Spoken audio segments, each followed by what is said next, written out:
muddo dagaalla aan macluumaad badan laga haynin ay ka socdeen gobolka Tigray ee wadanka Ethiopia toddobaadkii la soo dhaafay ayaa xukuumadda Abiy Ahmed ay u fasaxday gobolkaasi tiro ka mid ah warbaahinta caalamka.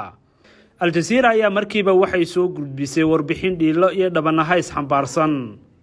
warbixinta ayaa Al Jazeera waxay diiradda ku saartay xadgudubyada ciidamada Eritrea ay ka geysteen gobolka Tigray.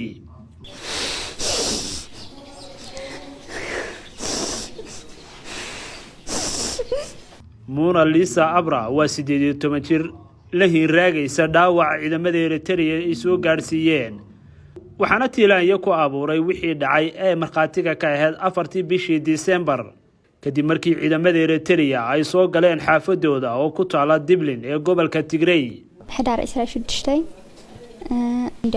They tried to rape me and I was thrown to the ground.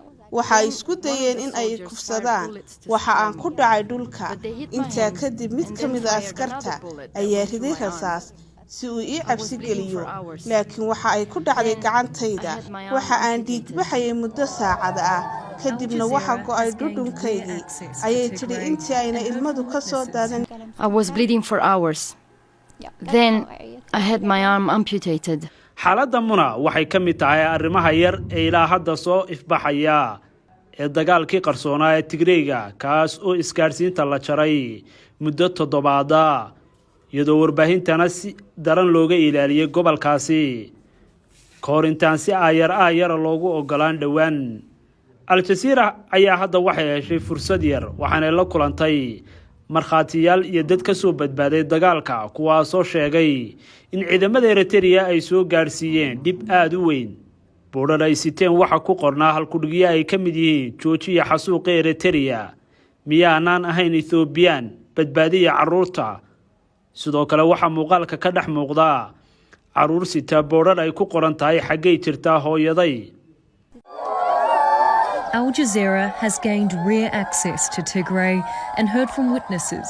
aniga iyo gabdho kale waa aanu ku guulaysanay in aanu ka baxno tuulada laakiin waxa wadada nagu qabtay askar Eritrean ah sidaas waxa tiri Saba oo ah haween ka soo barakacay Maria Katra in ka badan 10 askari ayaa markasta na kubsanayay.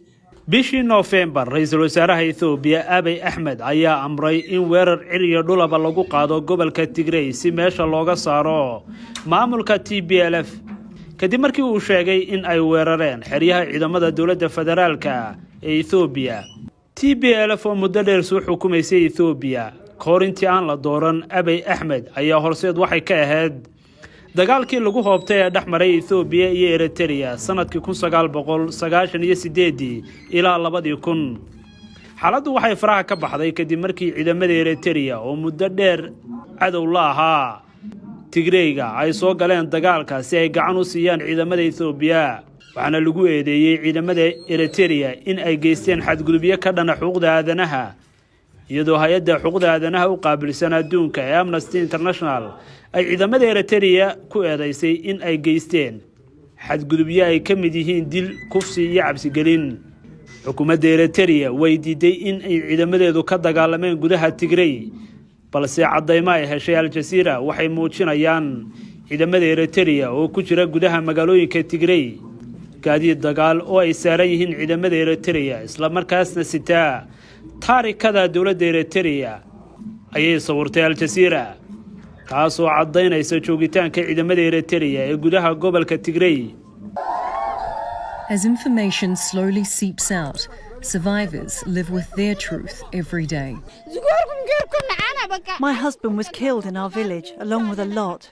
Please go tell the world we're dying. ninkaygii waxa lagu dilay tuuladeena u sheeg adduunka oo dhan in aanu dhimanayno. Please go tell the world we're dying. madaxweynaha Tigrayga ee dhuumaalaysiga ku jira oo waraysi gaar ah siiyay CNN waxa uu sheegay in ciidamada Eritrea ay xasuuq ka geysteen gobolka Tigray. waxa uu ugu baaqay madaxweynaha cusub ee Mareykanka Joe Biden inuu cadaadis saaro xukuumadaha Asmara iyo Addis Ababa.